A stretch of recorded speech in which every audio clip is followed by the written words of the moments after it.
Si vous décidez d'aller en ce moment à la ville de Paradise, dans la vallée de Las Vegas, vous tomberez probablement là-dessus. Le groupe de rock mythique U2, en concert depuis fin septembre jusqu'à fin décembre, pour l'inauguration d'une salle d'un nouveau genre, la Sphere at the Venetian Resort. U2 revient sur scène cette année avec fracas, mais non pas pour une tournée mondiale, auquel le groupe avait habitué son public jusqu'en 2019, mais dans une seule salle donc. Cette sorte d'anti-tournée n'est pas du tout anodine. Le groupe renouvelle cette année son image autour de Las Vegas.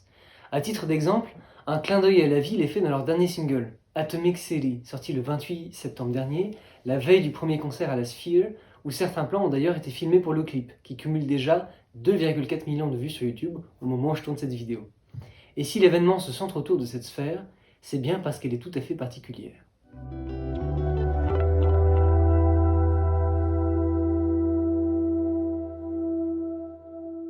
La Sphere est un immense auditorium de 18 500 places, construit entre 2019 et 2023 et ouvert au public spécialement pour ce live de U2. Et le lieu a quelque chose d'extraordinaire. C'est une prouesse technologique absolue. Quelques chiffres.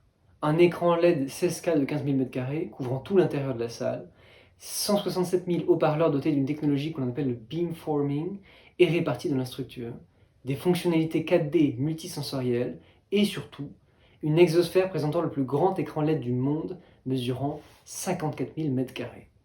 Cette salle s'est donc donnée pour objectif d'offrir l'expérience de scène sensorielle la plus grandiose possible, en développant des outils numériques de haute technologie pour y arriver. Et à la clé de ces moyens colossaux, on a une fin à la hauteur. Bono, le chanteur de U2, déclare ainsi en interview « Ça ne ressemblera à rien de ce que vous avez jamais vu à Las Vegas ou ailleurs. C'est le plus extraordinaire.